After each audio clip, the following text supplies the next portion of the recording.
Alright, it's a new day and a new start. तो आज पड़ता है 11th ऑफ दिसंबर 2024 और आज है वेडनेसडे। ठीक है।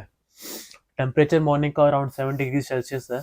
ठंड धीरे धीरे करके बढ़ रही है। और कल रात को मैंने एक कंबल के ऊपर दूसरा कंबल डाला ताकि मुझे गर्मी ज़्यादा रिटेन हो पाए। इसका क्या इसके पीछे का साइंटिफिक चीज़ है या फिर क्या सिंपलिस्ट चीज़ है सिंपलिस्ट क्या होता है? खैर, इसके पीछे की क्या साइंस है, इसके पीछे की क्या, वो आके बात करते हैं। ठीक है। अभी तो हम लोग अपने वर्कआउट के बारे में बात करेंगे। मॉर्निंग में मैं उठा हूँ करीबन 6:45 आज, क्योंकि रात को मैं लेट सोया था, 12:30 1 बजे। एंड आज मैं कैफीन नहीं ले रहा हूँ 150 ग्राम वाला, क्योंकि हम लोगों को आर्म्स का वर्कआउट करना है और आर्म्स के वर्कआउट में इतना हम लोगों को क्या बोलते हैं, फोकस करने की ज़रूरत नहीं होती। आर्म्स थोड़े से ही वर्कआउट में अच्छे खासे पंप हो जाते हैं। तो हम लोग लास्ट टाइम की तरह करेंगे, 3 सुपर सेट लगाएंगे। ठीक है। और 3 सुपर सेट में जैसे स्टार्ट किया था ना वैसे ही करेंगे। कैफीन तो ले नहीं रहा हूँ मैं कैफीन की जगह कॉफ़ी ले रहा हूँ। कॉफ़ी में भी थोड़ी बहुत कैफीन होती है, 50 mg करीबन। बट मैं कैफीन का पाउडर नहीं कंज्यूम कर रहा। इसी को पी के हम रेडी होकर निकलेंगे जिम के लिए। ठीक है।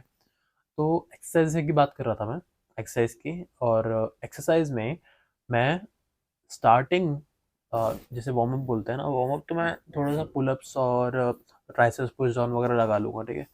उसके बाद स्टार्ट करने के लिए मैं लास्ट टाइम की तरह हल्के से इंक्लाइन बेंच पे 15 डिग्री या फिर 30 डिग्री के आसपास में स्कल प्रेशर लगाऊंगा। Then I will do the dumbbells उसके साथ में, है ना, सुपर सेट के तौर पे। उसके बाद अलग सेक्शन में मूव ऑन करके मैं मशीन पे डिप्स लगाऊंगा, weighted dips. Actually weighted dips का क्या है ना फंडा, यार वेटेड डिप्स ना शायद ना लगा पाऊँ मैं, क्योंकि कल ना जब मैं बैक लगा रहा था ना, तो बैक में वार्म अप के लिए मैं यूजुअली एक वेट वाली बेल्ट बांधता हूँ और अपने पैरों पे लटका कर वेटेड पुलअप्स लगाता हूँ। ठीक है। लेकिन कल क्या हुआ, कल मैं फाइंड आउट किया कि हमारे जो जिम की बेल्ट है वो टूट गई है, किसी ने तोड़ दिया और ऐसे ही रख दी उसको बिना बताए। तो कल तो मैं वेटेड पुलअप्स नहीं कर पाया। अगर आज मुझे मौका मिलता है तो मैं वेटेड डिप्स लगाऊंगा। और अगर वेटेड डिप्स नहीं लगा पाया तो मैं कोई और एक्सरसाइज करूंगा, लेकिन उसके साथ सुपर सेट लगाऊंगा प्रीचर कॉल का। ठीक है।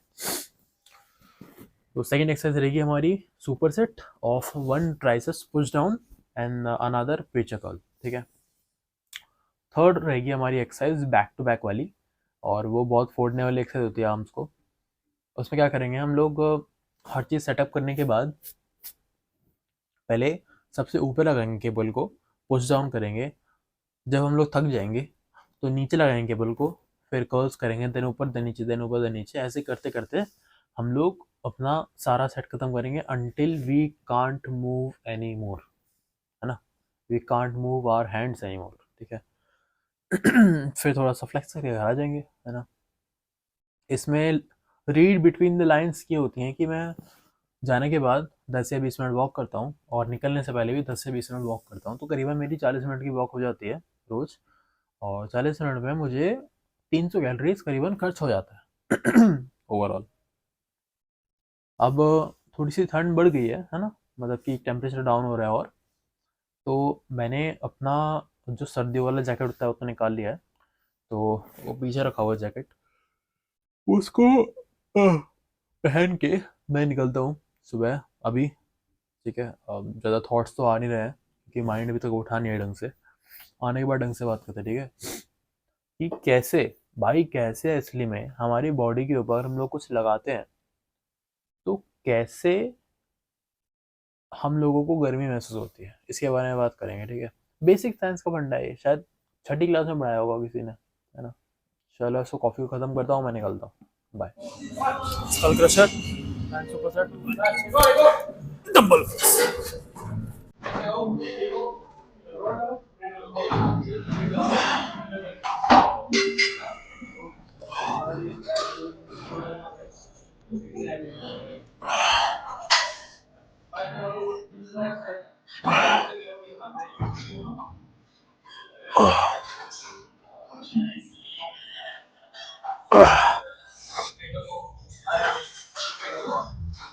Okay.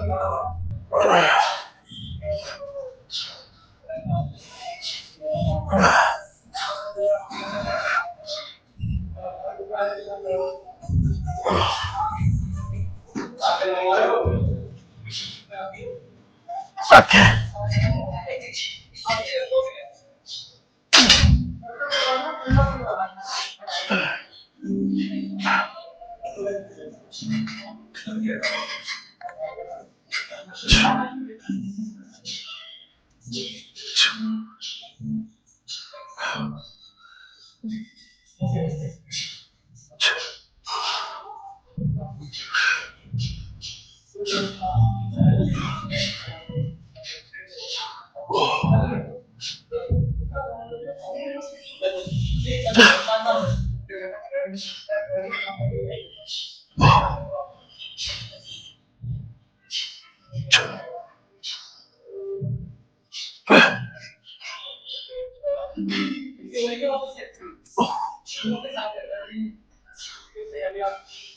Okay.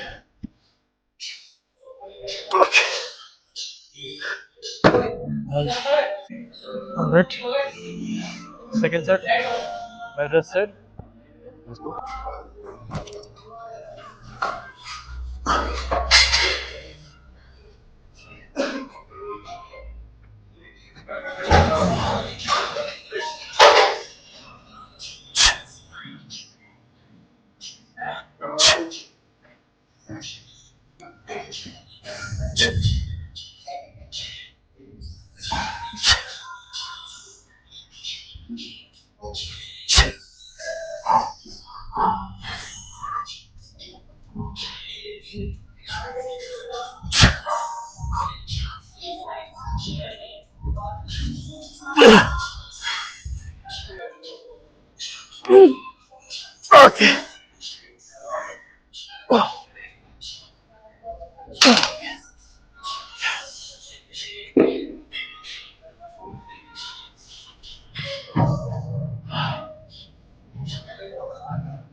Okay. Okay. All right.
Okay.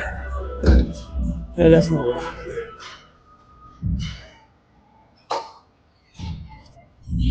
All right.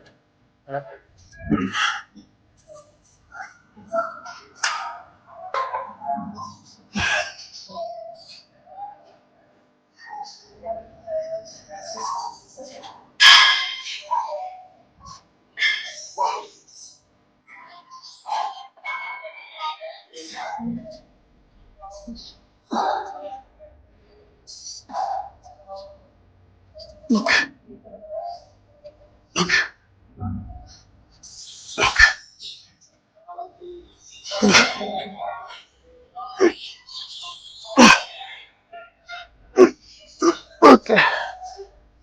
All right.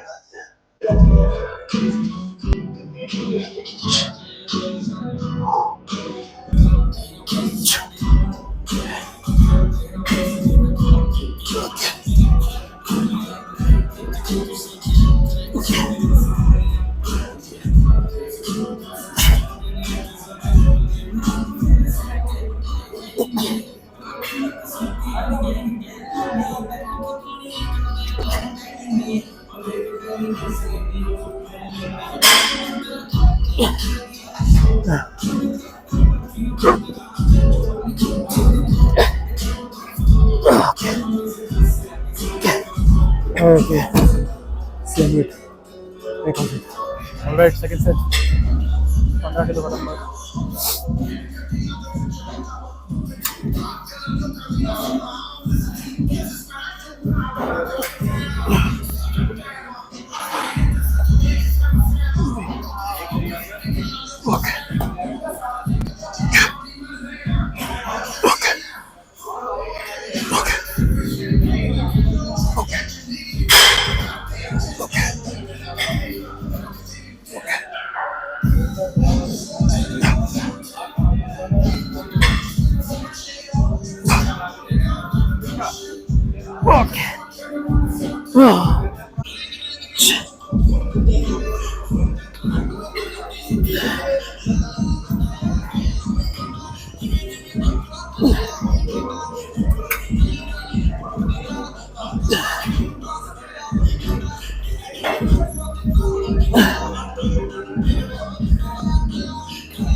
All right. Last set.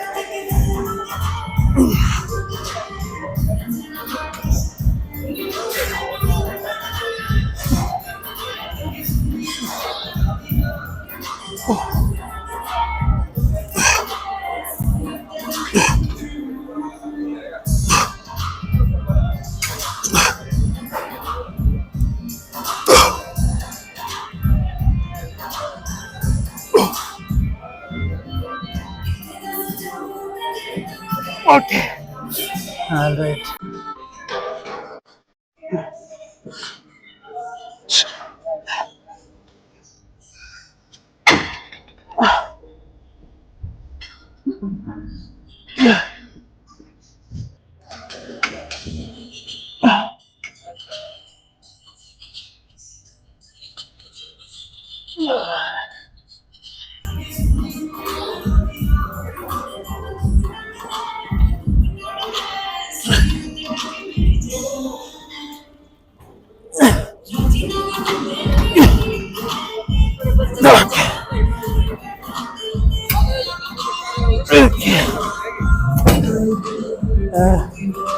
Let's move on. Okay. Final set. Super set लगाएंगे जब तक थक ना जाए. 70 kilo.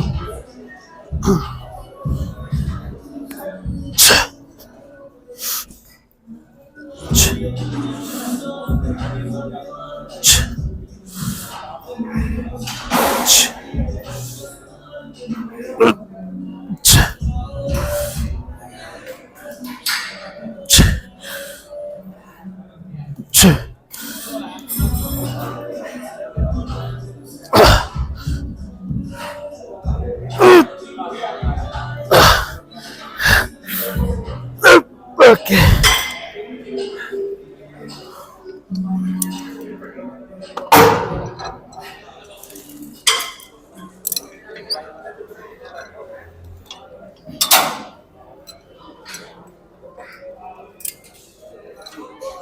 10 kilo come 60 kg biceps.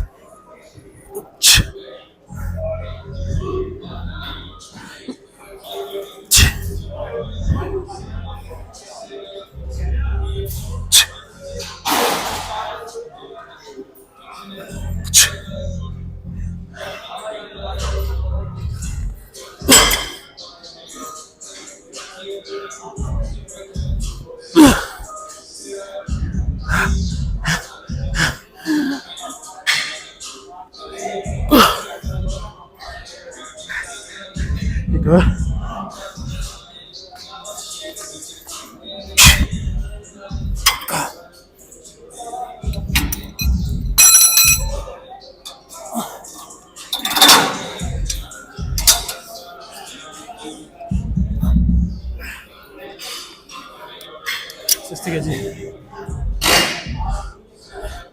Overhead.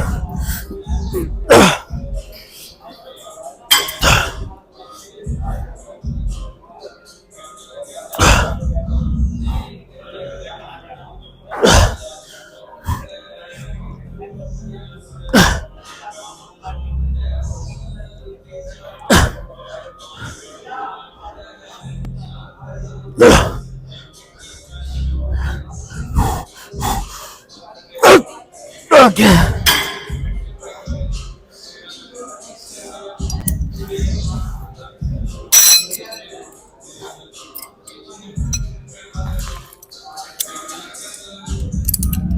Last kilo. Pulse.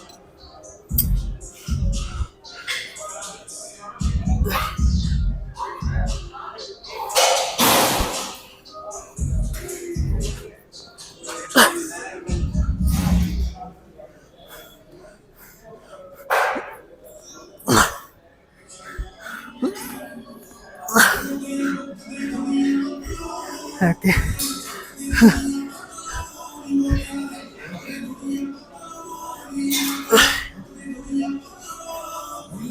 Okay. Let's go one more.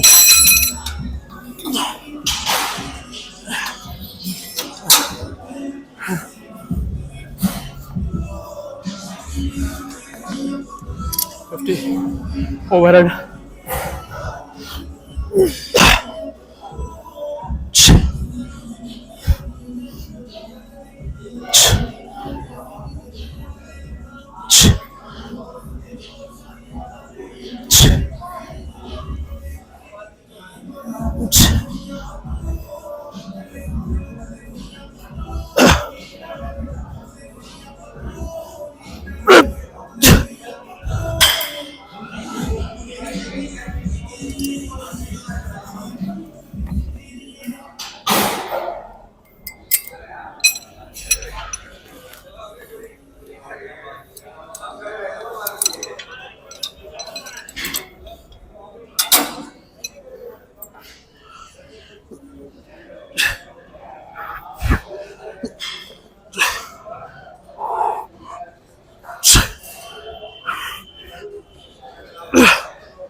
Okay.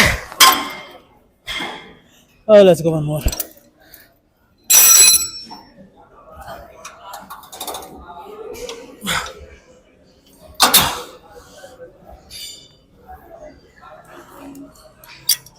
Forty extensions.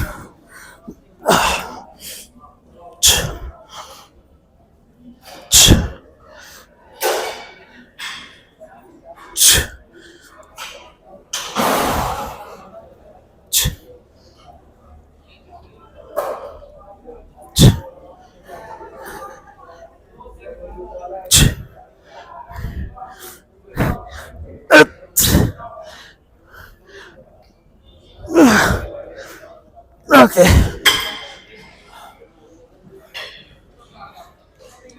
Alright, biceps 30 kg.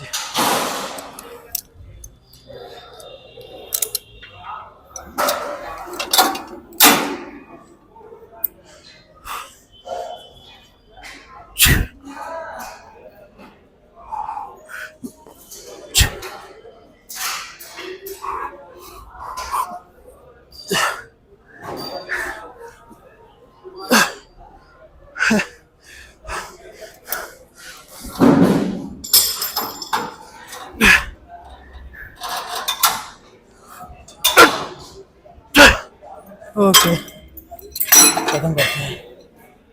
Alright, क्या खतरनाक सा last का. I think we did 6 sets, right. देखते हैं 6 सेट मोस्ट्रस सेट का नतीजा.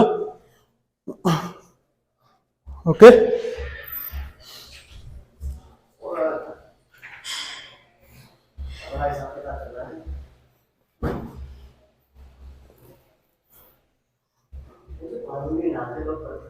हाँ 17. Very good. राइट का देखते हैं. कुछ करना है आपको यहाँ पे. 16.5.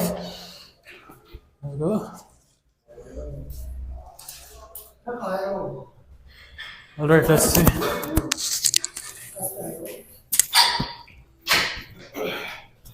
देखते हैं कि हमारा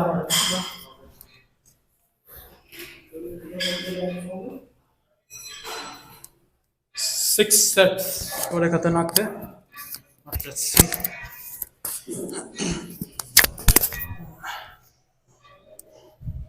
Let's unhide the cover.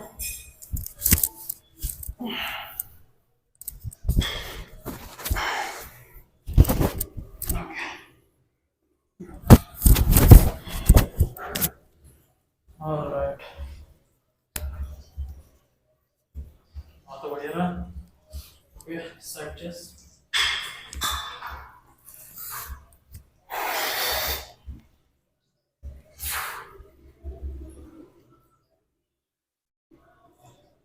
Okay. Triceps.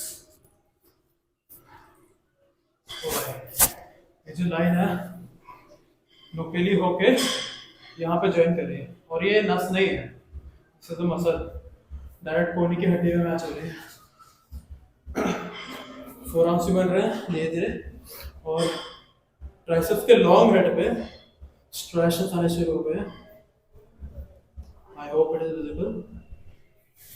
यहाँ ये है double bicep.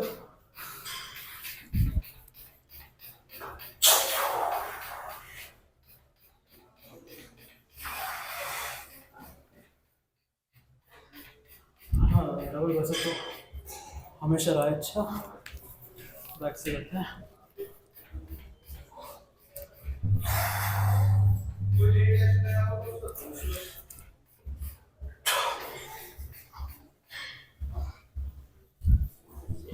Okay. Let's see what else.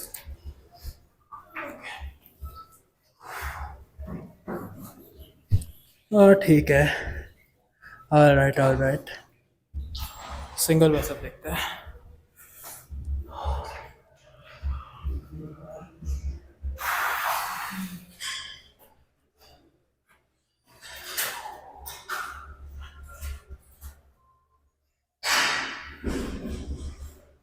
और रोटेटिंग लेयर. चलते हैं और क्या, चलते हैं. Alright, you are back home. तो आज हमारी उम्मीद से बेहतर वर्कआउट हुआ, और जितना मुझे लग रहा था कि मेरे बाइसेप्स और ट्राइसेप्स पंप नहीं होंगे, उससे अच्छा एक पंप आया. उसका रिजल्ट मुझे इंचेस में दिखा. 17 inches again on my left hand. कुछ लोगों में, कुछ क्या मोस्टली ना 95% लोगों में आपको दिखेगा जो उल्टा हाथ होता है ना, लेफ्ट हैंड जो होता है, वो ज़्यादातर थोड़ा इंचेस में बड़ा होता है when compare to the right hand. इसका रीज़न वो नहीं है जो आप सोच रहे हो. इसका रीज़न वो नहीं है, मगर क्या पता इसका रीज़न क्या है, एनाटॉमी क्या होती है इसकी. किसी को पता है तो बता देना मुझे। हमने जो लास्ट एक्सरसाइज करी है जिसमें हम लोगों ने मल्टीपल सेट्स लगाए हैं दोनों बाइसेप्स और ट्राइसेप्स के, उसमें एक चीज मुझे पता लगी कि अगर मैं ऑलमोस्ट फेलियर तक जाता हूँ, मतलब फेलियर तक नहीं जाता, अगर मैं ऑलमोस्ट फेलियर तक जाता हूँ तो आई कैन कंटिन्यू बियॉन्ड 4 और इवन मोर सेट्स। बट अगर मैं एक बार फेलियर तक चला गया हूँ ट्राइसेप या फिर बाइसेप में, तो उस फेलियर को रिकवर करने के लिए 30, 40 और 50 seconds while doing the other exercise is not enough. ठीक है, तो इसका मतलब ये है कि अगर मान लो कि मैं ट्राइसेप्स की एक्सरसाइज कर रहा हूँ और ट्राइसेप्स मेरे फेलियर तक पहुंच चुके हैं, ठीक है, फेलियर तक पहुंचने के बाद अब मुझे बाइसेप्स करना है, राइट। अब बाइसेप्स करते समय मेरे जो ट्राइसेप्स होंगे वो रिकवर हो रहे होंगे। अगर मैं बाइसेप्स 30, 40 या 50 सेकंड तक लगा पाता हूँ और उसके बाद फेलियर तक पहुंचता हूँ, तब तक तो मान सकते हैं कि हम लोग के ट्राइसेप्स तब तक रिकवर हो चुके हैं। मगर if I attain failure below 30 seconds, then my triceps won't be rested at all. अब इससे क्या होगा, फटीगनेस महसूस होगी, हमारे मसल्स में क्रैम्प्स आना शुरू हो जाएगा। लैक्टिक एसिड प्रोड्यूस होता है बॉडी के अंदर, मसल्स के अंदर, जब ज़्यादा उसको फटीग किया जाता है, इसलिए हम लोगों को लगता है कि क्या बोलते हैं, क्रैम्प आना शुरू हो गया लैक्टिक एसिड की वजह से। ठीक है। तो अच्छा है कि हम लोग वहाँ तक नहीं पहुँचे, क्रैम्प की पोजीशन तक। हम लोगों ने just above failure, just below failure तक गए थे, फेलियर अटेंड नहीं किया। But at the end of the exercise हम लोगों ने पूरी अपना 100% देके हम लोगों ने लास्ट तक फेलियर अटेंड किया था। तभी आप देख रहे हो कि मेरे बाइसेप्स बहुत ज़्यादा पम्प थे, इसके अंदर जो वेन्स थी वो भी ज़्यादा खुली हुई थी। कोई प्री वर्कआउट कुछ नहीं पिया फिर भी। ठीक है, एक्चुअली कुछ प्री वर्कआउट में क्या होता है ना, वो वैस्कुलरिटी ला देता है मसल्स नहीं, वेन्स के अंदर, तो उसकी वजह से हमारी जो वेन्स है वो थोड़ी फूली फूली सी लगती है प्री वर्कआउट पीने के बाद। खैर, पंप अच्छा था, हम लोगों ने अच्छी पोजिंग करी, मैंने रिव्यू किया वीडियोस को, मेरी एक टोन्ड अच्छी बॉडी दिख रही है। मैं खुश हूँ इस प्रोग्रेस से एंड आई एम होपफुल कि मैं इस साल के एंड होने तक मैं एक और अच्छी बॉडी बना पाऊंगा। हमारा ग्राइंड नहीं रुकेगा, चाहे साल एंड हो चाहे नया साल शुरू हो, है ना। हम लोग इसी तरह एक फोकस्ड वे में, एक सीधे फोकस्ड वे में, ना दाएं देखना ना बाएं देखना है, हम लोग को इसी वे में आगे बढ़ना है। ठीक है, दाएं और बाएं का सेंस में क्या बोल रहा हूँ कि हम लोगों को अब वेरिएंसी नहीं दिखानी है, अपने वर्कआउट को कांस्टेंट रखना है, वर्कआउट को लीनियर रखना है। लीनियर का मतलब है कि हम लोग ऐसा नहीं करेंगे वेरिएंसी लाना शुरू कर देंगे। मतलब पुश पुल लेग्स छोड़ के अब हम लोग अपर बॉडी लोअर बॉडी या फिर ब्रो स्प्लिट चालू कर दिया, ऐसा नहीं करेंगे। घोड़े की तरह साइड में नाल लगाकर, मतलब नाल तो यहाँ लगती है, ये कुछ लगता है, इसको बताइए क्या क्या बोलते हैं इसको, जो आंखों के बगल में लग जाता है ना, उसकी वजह से हमको दाएं और बाएं का नहीं दिखाई देता, हम लोग सिर्फ सीधे देखते हैं। और सीधे हमारा गोल है अच्छी लीनर मोर मस्कुलर बॉडी बनाना। ठीक है, यही हमारा गोल रहा है पिछले 120 वीडियोस हो गए होंगे, है ना।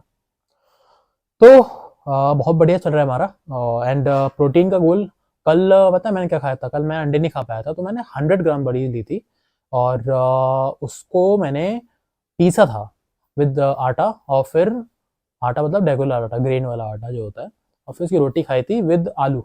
आलू में क्या होता है, कार्बोहाइड्रेट्स होते हैं, और हमारा कार्बोहाइड्रेट्स का गोल भी हमको पूरा करना है। अराउंड 150 या फिर 200 mg करीबन है कार्बोहाइड्रेट्स। ठीक है, या 225 के आसपास है मेरे ख्याल से अभी। एंड फैट्स तो हो ही जाता है यार, अगर दूध पियोगे आप, कुछ भी खाओगे ना, फैट्स तो आपका हो जाता है, थोड़ा बहुत ऑयल तो हर चीज़ में डलता है। आज का गोल 5 अंडे साथ में, 80 या फिर 100 ग्राम बड़ी।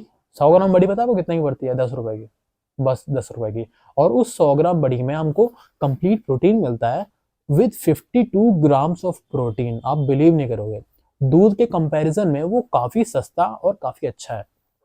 बस पचाने की बात आती है, अगर आपको आदत नहीं है ऐसे फूड खाने में, आपको शुरू में प्रॉब्लम होगी, लेकिन by the time goes on it will all normalise. ठीक है, एक मुझे बात करनी थी कि हम लोगों को जो कंबल होते हैं या फिर जो ऐसे गर्म कपड़े होते हैं, ये जैसे मैंने पहना हुआ है या फिर ये जो मैंने पहना हुआ है, ये हमको गर्मी देते कैसे हैं? हम लोगों को बेसिकली ऐसा लगता है कि चलो हम लोगों ने बेड पे एक कंबल बिछा दिया, ठीक है, हमने सोचा कि चलो ठीक है, एक कंबल बिछा दिया, उसके ऊपर एक और कंबल बिछा दिया, फिर एक और कंबल बिछा दिया, अगर ज़्यादा ठंडी हो रही है तो, है ना। मगर इससे होता क्या है कि कंबल पे कंबल बिछाने से अगर आप बेड के अंदर बैठोगे ना, आपको ठंड फिर भी लगेगी शुरू शुरू में, क्योंकि बेड तो ठंडा ही है भाई, कंबल खुद में कुछ गर्मी नहीं देता। कंबल क्या करता है, कंबल की जो कॉटन होता है, कंबल का जो वूल होता है, वो क्या करता है, मतलब जो फाइबर होते हैं उसके, वो एयर को ट्रैप कर देता है। ये बेड है, ये कंबल है, एयर को ट्रैप कर दिया। दूसरा कंबल लिया, इसको भी एयर को ट्रैप कर दिया। फिर तीसरा लिया, जितना भी चाहो आप ले सकते हो। ये भी ऐसे काम करता है। ये ना हमारे हाथों और एनवायरमेंट के बीच में एक एयर का ट्रैप कर देता है। एयर ट्रैप करने से क्या होता है, हमारी बॉडी जो गर्मी प्रोड्यूस कर रही है ना, उसको वो बाहर नहीं जाने देता, एनवायरमेंट से एक्सचेंज नहीं होने देता, एक इक्विलिब्रियम में लाने नहीं देता। इसलिए आप इमेजिन करो, जो इग्लूज होते हैं, इग्लू अपने, मैंने तो भाई सेकंड या फिर थर्ड क्लास में पढ़ा था इग्लू के बारे में। इग्लू, इग्लू क्या होता है बेसिकली, IGLOO, है ना। इग्लू क्या होता है, जहाँ पे बहुत ज़्यादा बर्फबारी पड़ती है ना, जैसे पोल्स वगैरह पे, या फिर थोड़ा नॉर्थ पोल के आसपास में, या फिर आर्कटिक ओशन के आसपास में, एंटार्क्टिक ओशन के आसपास में। इनफैक्ट आप अपना लेह लद्दाख में भी देख सकते हो, जब उधर बर्फबारी ज़्यादा होती है ना, तो वो लोग क्या करते हैं, बर्फ़ की सिल्लियाँ बनाते हैं। सिल्लियाँ यानी कि बर्फ़ की ब्रिक्स टाइप के बनाते हैं, और एक के ऊपर एक डोम टाइप का बना देते हैं, और गेट से आगे बंद कर देते हैं। अब क्या होता है, अंदर की हवा अंदर ट्रैप हो रखी है, हवा का एक्सचेंज नहीं हो रहा। देखो, हवा जो गर्मी होती है ना, वो 3 तरीके से एक्सचेंज होती है। पहला होता है कंडक्शन, कंडक्शन माने कि किसी चीज़ को छू के गर्मी महसूस करना। एक होता है कन्वेक्शन, कन्वेक्शन यानी कि छूने के बाद गर्मी ट्रांसफर होना। और तीसरा होता है रेडिएशन, मतलब बिना छुए गर्मी ट्रांसफर करना। तो ये तीनों चीज़ें किसी बॉडी को कवर करने की वजह से एयर का ट्रांसफर नहीं होता, और तीनों तरीके के हीट मूवमेंट्स, हीट एक्सचेंजेस बहुत अधिक मात्रा में कम हो जाते हैं। हालांकि होते हैं, लेकिन फिर भी कम हो जाते हैं, ठीक है। अब जितनी आप कंबल की लेयर चढ़ाओगे एक के ऊपर एक के ऊपर एक, उतने ज़्यादा एयर का एक्सचेंज, हीट का एक्सचेंज कम होगा, और जितने ज़्यादा कम होगा उतनी ही ज़्यादा हमारी शरीर की जो बॉडी की गर्मी है, वो उसके नीचे दबी रहेगी, ट्रैप रहेगी। अब इमेजिन करो, ठीक है, एक चीज़ इमेजिन करो कि मान लो आप एक प्लास्टिक के घर में बैठे हो, और प्लास्टिक ऐसा प्लास्टिक है जो बाहर की हीट से एक्सचेंज नहीं कर सकता, मतलब थर्मोप्लास्टिक मान लो उसको, ठीक है। अब जो बहुत मोटा प्लास्टिक है, अगर आप उसके अंदर जाओगे आपको बहुत गर्मी महसूस होगी, उसके बाहर आओगे तो ठंडी महसूस होगी, क्योंकि हीट का एक्सचेंज हो रहा है। ये बेसिक चीज़ है।